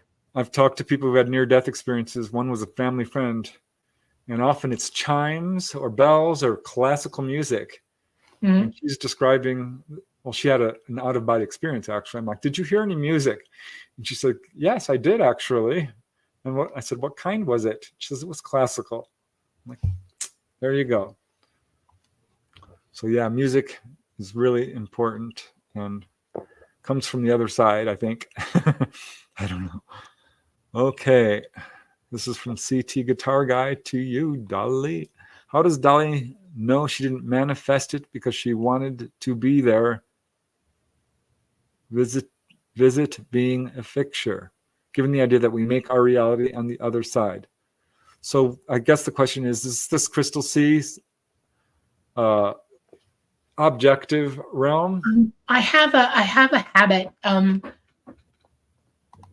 Preston puts it better than I do, but when I see something that I'm not sure of, I make sure that I impress the fact that I don't want to see illusion. I don't want to be delusional either, and I want only reality in front of me. And I'm very stoic about it. I say, let this only be reality for me. Let me only see that which is real. Preston says, let all illusion disappear. And that's how you can do it for yourself. And you sit there and you patiently wait for that to happen. And you look for clues, and then you look for other people's verification of it as well. And I've not only heard it from Preston, but I've heard it from other people as well who describe the same thing I do. They've seen it as well. We all can't be making it up. So that's how I know. I also remember the experience of going into it. It was physical for me. And I'm conscious when I'm doing these things. I'm fully aware, 100% aware. It's not a dream for me. It's perfect lucidity. I am aware. I know I'm awake. And so that's another reason that I know. Okay. Yeah. I mean, I was having an out-of-body experience when I started to wonder if it was a lucid dream, because you can project a reality which is in essence your own thoughts becoming manifest. And you can go on the other side and actually manifest anything you want. Food, build houses, trees, you name it. You can build it with your mind. It's the coolest thing. But there is an objective reality on the other side. What Stephen was talking about, how Robert Monroe called it a consensus reality. Right. Yes, this crystal realm does exist independent of you. It's not dependent on your own thoughts. You're not making it up. It's there. However, when you're out of body, this sort of issue crops up. And I was in this place once, and I'm like, gosh, I just don't know what's going on here. And I'm like, all illusion, go away. All illusion, go away. And this guy comes up to me, pops in front of me and says, no. Here's what you want to say. Make it simple. All illusion end. Yeah. And I'm like, okay, because this is a big part of being on the other side. You don't say, oh, I want to go here. You say, I go there. You really intend, you focus, you put your willpower, your emotion, your intention, your attention, all of it. And that's how you do it. And so, yeah, it's a two-way street. I've used that term before, but absolutely you can create reality on the other side, but it is independent of us, as is this world. It is independent of us. It's not a matrix. It's not a simulation. This is my assessment based on my research, but I'm not a fan of the matrix theory. Just going to say it. Okay. Some great questions coming out here, so let's get to them. Let's see.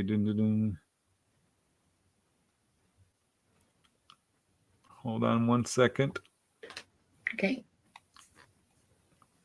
This is more comment. I'm very fortunate from Scott. I'm very fortunate that I have dreams that things were told to me that I could not have ever known. I have great gratitude. Yes, dreams are often, for a lot of people, just a replay of your daily life or a reflection of your psychological state, your fears, your desires mostly.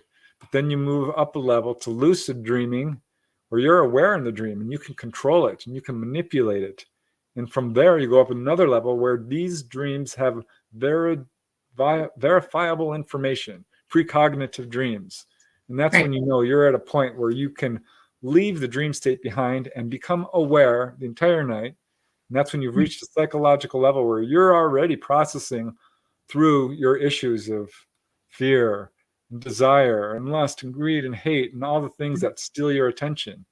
dreaming is absolutely a pathway towards spiritual enlightenment. The Tibetan Buddhists know about this and talk about it. Yeah. So very cool. Okay, CT Guitar Guy. I find it very difficult to discern between synchronicity and simply reading into things, honestly. You want to comment on that, Dolly? Synchronicity.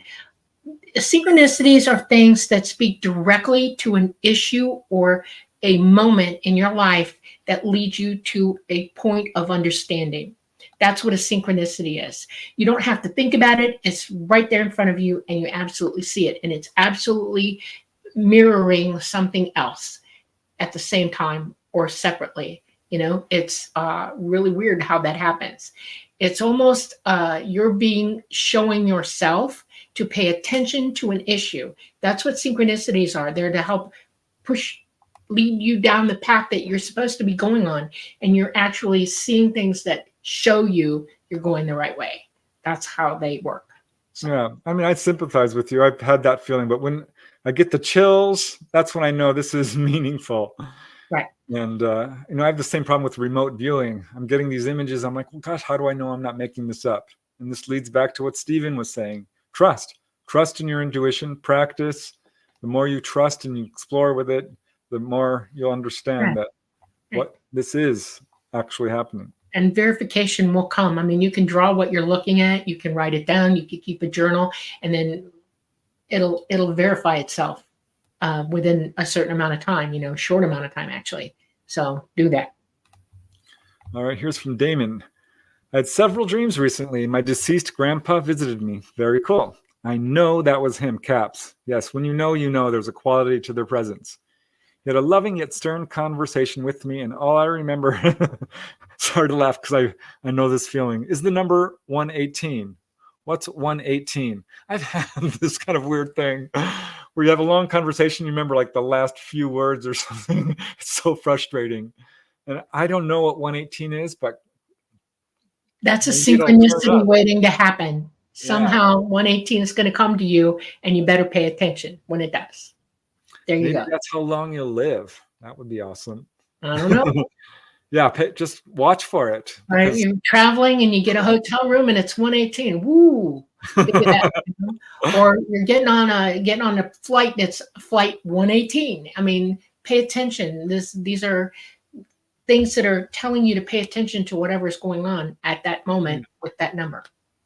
Could be that at 1:18 in the afternoon, something amazing happened. Yeah. All right. Moving to the next question, and I like this one. Kason Lee says, hello, Preston. Hello, Kason. Do you believe in astrology? Hello from Sri Lanka, by the way. Sri Lanka, cool. Very cool. My friend Larry, I call him Talking Larry because he talks all a minute. He lives in Sri Lanka. Well, it goes back and forth. Do I believe in astrology? A little bit.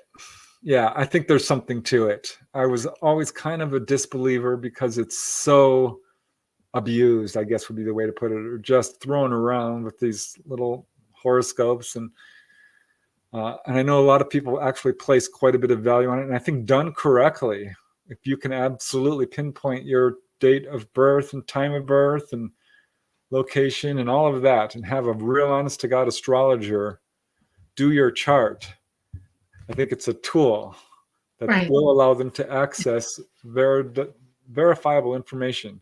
But I was always a skeptic until one day I'm watching TV and they hired all these astrologers to do these charts and didn't tell them who they were doing charts for, which turned out to be people like Jeffrey Dahmer and all these serial killers, honestly. And one by one, the people who were doing the charts said, well, I don't really like this person. If I didn't know better, I'd say that this person was a serial killer. One person said that exactly. And I'm like, unless this is completely bogus television, which it could be, didn't look like it. That made me second guess myself. So I think there is something to it because I've had a few astrological readings and they were pretty good. So yeah, I think there is something to it, but done correctly. Right. Some astrologers also are drawn to that art and type of science by the fact that they're already psychic, and it's a tool for them to help you with giving you heads up about things in your life to look for, and things about you that you need to explore, working on your karma and stuff like that. They're really good at it. A really good astrologer can do that for you. Okay. Oh, goodness. We're actually getting towards the end of the hour here, but we still have some good questions here. Kason Lee, another question. Preston, can you heal people when you go astral traveling? Like Casey? Yes. And in fact, I was called to heal a couple of times. Once it was my sister, and I don't know if anything was wrong with her, but they had me put hands on her so that she needed a healing. Another time, someone I don't know, they said, put your hands inside this person. I was out of body. And I'm like, you're kidding me. They're like, no, this is what you need to do. And another time, and I won't say who this was with, but I met somebody and they had some sucker leech attached to them. And I was feeling their body. I'm like, this is not supposed to be on this person. And I pulled it off and I threw it away. It was a parasite, an astral parasite of some kind. Yeah. And it grossed me out. I mean, I don't have any fear, but I'm like, ugh. That was a little bit. Now, when I'm astral traveling, let me underline that. When I'm astral traveling, I'm pretty good. But so, yeah, I've done healing, and I've been to a healing temple, which was really cool. Healing is a big part of the astral travel experience. And I wrote an article where 20 different cases of people who had healing as a direct result of astral projection. So, yeah, it's a big part of it. You want to comment anything on that, Dolly? Just that healing has different levels. And I want y'all to realize that any trauma that you've lived in your lifetime and it's still affecting how you react to things and people and places and whatever, those are things that you can heal yourself by seeking to meditate and, go to the other side, find healing for yourself that way. But it doesn't mean it's just like magic. It's just going to heal you. You have to do the work that's related to it. And whereas you'll be spiritually shown a way to accommodate how you can alter or change how that's affected you. And it heals your DNA when you do that. Trauma affects our DNA. And when you heal that trauma yourself, you're healing your DNA as well. So think about that. Look it up. It's a pretty cool concept to learn about and help yourself with. Okay. All right. Fung Pei says, what if they do show up but refuse to say anything with an angry scowl on their face? So I'm assuming this is OBEing or dreaming of someone who's deceased. I've had this. My brother showed up in nothing but an angry scowl. He had some psychological work to do. People aren't always ready to meet. That's what it comes down to. They've got some issues that they're working through. And if you had a relative or a loved one, I'll put it that way. Let me put it a different way. Someone who was close to you in your life, who was perhaps abusive, you're not necessarily going to meet them on the other side. And if you go to them and try to meet someone out who, is not quite ready, yeah, it'll be very much like it would be in normal life. Yeah. It might be a little bit awkward. If they show up and get right in your face, in your vision, love bomb them, smile, say, I love you. Why are you upset? And I love you anyway. No holds barred. I love you, and see what happens. It'll help. Yeah. For the most part, on the other side, people really go through a whole wake-up call about how they affected people. Because there's, in the near-death experience, you would go through a life review and you feel how you helped anyone or hurt anyone and all the successes and failures in your life and all the things you learned. So people grow real quick on the other side. All right, Kason Lee, getting in the questions. Don't apologize. It's awesome. We've just got 4 more questions left, which is perfect because that's all that we have time for. Kason Lee says, do you guys believe in distant Reiki? I do. I think people can heal from a distance. There's no such thing as space on the other side. There's no distance between us at all. Nope. That's Okay. why remote viewing is so cool, because you're going someplace without leaving, your consciousness is going forward into another place, but you're in both places at the same time. It's very, very, very cool. Okay. All right. One more question for you after this. Amanita, if you're still up, I keep dreaming of my mom and deceased sister. Does it mean that someone is about to die? I don't think so necessarily, unless you're No. getting that impression. It could be that they're coming because you might be going through a hard time, or they're just dropping in to check in on you and say hi. Unless they directly show you that somebody's going to go. Like my dad, since he transitioned, comes and tells me when the next one's coming, sometimes a month in advance. It's very disconcerting sometimes for me because of who the person is, but he always tells me who it is. And the last one time it happened to me was my own brother. He showed me a month before he passed away that he was imminently on his way, and it shocked me. And I asked him again after my brother transitioned over, "Are you going to keep doing that to me?" And the answer was a verbal yes. You hear it, it's coming. Maybe you can help that person. And once I knew it was my brother, I did try to do the best I could with that situation. It prepared me for that situation. So yeah, you can be told somebody's going to be next, and don't ignore it. Use it as an opportunity to make contact, to show them you love them, and maybe be there for them while this is happening. That's why you get the messages. And if your mom and your sister are showing up, maybe it's just because they just want to be with you because you're going through something and they're trying to give you comfort. Think about that. Okay. Here is a question for you, Dolly. What's the most effective kind of music? Oh, no, wait. Dolly, how do you explain NDE experiences? I think that's what he means, because I don't know what SDE is. You are completely aware of what's happening to you. It's not a shock. When you're sick or you're injured or whatever, everything happens that you're completely aware of what's happening to your body and you, and the separation from it. Most people do experience that as seeing yourself rising above yourself, or seeing the light in the tunnel. Those are the two most common. And then you go somewhere where there are people waiting for you, or even just solitude, and maybe a guide is waiting for you. But there's always that's happening. And when it's happening to you, that something's up with this, because you're not really, it's not like a boom, I'm there and everybody, yay, you're here we go. It's nope, you need to stop and think about this real quick. We're going to be sending you back. You get that feeling right away. I mean, you just know in your heart of hearts you're about to turn around and go the other way. And there are messages, though, and things that you see. And if you have an ND, you pay attention to every single detail about it. Don't forget any of it, because it's for a reason, actually. So. Okay, we're going to have to wrap it up here. I'm just going to go through these last 3 questions. Super rapid fire. Okay. 5 seconds each, literally, because we have to go. What's the most effective kind of music when it comes to health? Classical. Enya. Yep. I love Enya. Harps. They actually played harps in people's hotel rooms, and it helped them to heal.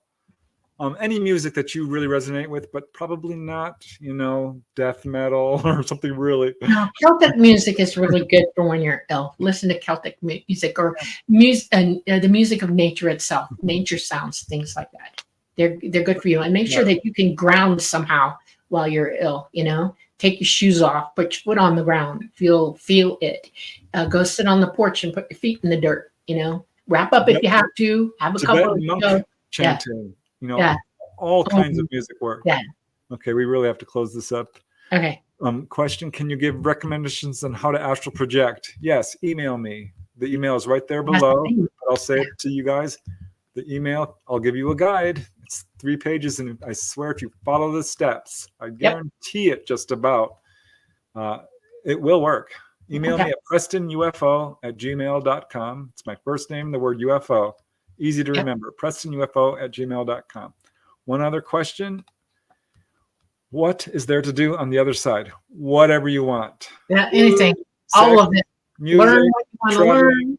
It's all do anything. Yep. It's all there. Everything you do here and so much more. Yep. All right. You guys, we're going to have to wrap it up. Huge shout out to you guys with the super chats. Heidi Hansen, thank you so much. Namaste. You guys are unbelievably generous. Larry, Hank, thank you. Gizmo. Thank you. Guys, I love you so much. Thank you. Janice and Linda, you guys are amazing. Thank you guys so much for joining us today on the Light Gate. Sorry we couldn't have our guest for the whole 2 hours, but it worked out anyway. And love you guys. And can't wait to see you next week. Right. All right. Bring us out, Dolly. Thank you, everyone, for coming this Monday night. It meant a lot to us to have you all here. We are all spiritual beings, and any talking about it, especially ET also, this is one way that we learn and we thrive being who we are. We have come to you live from the beautiful city of New Orleans in Louisiana at the United Public Radio Network at 107.7 FM and the UFO Paranormal Radio Network at 105.3 FM.